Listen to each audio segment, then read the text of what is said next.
ഇപ്പോൾ ഇവിടെ ഷോബയിൽ വന്നിട്ട് ഇവിടുത്തെ കൺസ്ട്രക്ഷനിൽ കോൺട്രാക്ടിങ് ടീമുമായിട്ടൊക്കെ സംസാരിക്കാൻ നമുക്ക് മനസ്സിലാക്കാൻ പറ്റുന്നത് അവരുടെ പ്രൊജക്റ്റുകളിലേക്കൊക്കെ അടുത്തൊരു 6 മാസത്തേക്ക് കൺസ്ട്രക്ഷൻ തീർക്കാൻ വേണ്ട മെറ്റീരിയൽസ് നമ്മുടെ സിമെൻറ്റും കമ്പിയും ഒക്കെ അവർ ബൾക്കായിട്ട് ക്യാഷ് കൊടുത്ത് വാങ്ങി വെച്ചേക്കുക എന്നുള്ളത് മനസ്സിലാക്കി. ഞാൻ ഇത് പറയാനുള്ള കാരണം അവർ എക്സ്പെക്ട് ചെയ്യുന്നത് അടുത്ത മാസങ്ങളിലും വരും മാസങ്ങളിലൊക്കെ ഇങ്ങനത്തെ സംഭവങ്ങൾക്ക് പ്രൈസ് നല്ലോണം കൂടാൻ പോവാണ്.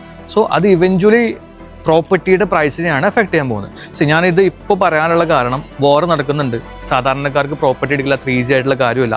ഇതൊക്കെ എനിക്ക് നല്ല ബോധ്യമുണ്ട്, എല്ലാവർക്കും വേണ്ടിയിട്ടുള്ള പറയുന്നത്. ഒരു ഇൻവെസ്റ്റ്മെൻറ്റ് പ്ലാൻ ചെയ്യുന്ന സ്മാർട്ടായിട്ട് ഇൻവെസ്റ്റ് ചെയ്യണമെന്ന് ആഗ്രഹിക്കുന്ന ആൾക്കാരോട് പറയുന്നത്. കാരണം ഈ ഒരു വാർ നീണ്ടു പോവോ ഇല്ലയോ അത് പറയാൻ ഞാൻ ആളല്ല. സപ്പോസ് ഈ ഒരു വാർ അടുത്ത 10 ദിവസം കൊണ്ടോ 1 മാസം കൊണ്ടോ ഒക്കെ നിന്ന് കഴിഞ്ഞാൽ എന്തായാലും ദുബായിൽ അറ്റ്ലീസ്റ്റ് 10 to 20% പ്രോപ്പർട്ടി പ്രൈസ് കൂടുക തന്നെ ചെയ്യും. ഇപ്പോൾ ഡെവലപ്പേഴ്സൊക്കെ നമുക്ക് നല്ല ഓഫേഴ്സും ഡിസ്കൗണ്ട്സും നല്ല പേയ്മെൻറ്റ് പ്ലാൻസും ഒക്കെ തരുന്ന ഈ ഒരു സമയത്ത് ഇപ്പോൾ നമുക്ക് ഈ ഒരു പ്രൈസ് ഒന്നും ഇതുവരെ ദുബായിൽ കൂടിയിട്ടില്ല പ്രോപ്പർട്ടിക്ക്. ഇപ്പോൾ നമുക്ക് വാങ്ങിച്ച് വെക്കാൻ സാധിക്കുവാണെങ്കിൽ പ്രൈസ് കൂടുന്ന സമയത്ത് അത് നമുക്ക് നമ്മുടെ പ്രോഫിറ്റിലേക്ക് ആഡ് ചെയ്യാൻ വേണ്ടി പറ്റും. ജസ്റ്റ് ഒരു ഇൻഫർമേഷൻ പോലെ ഞാൻ പറഞ്ഞു എന്നേ ഉള്ളൂ. ആരെങ്കിലും നല്ല പ്രോപ്പർട്ടി ഇൻവെസ്റ്റ്മെൻറ്റ് നോക്കുന്നുണ്ടെങ്കിൽ താഴെ നമ്പർ കൊടുക്കുന്നുണ്ട്, ബാക്കി കാര്യങ്ങൾ നമുക്ക് ഫോണിൽ സംസാരിക്കാം.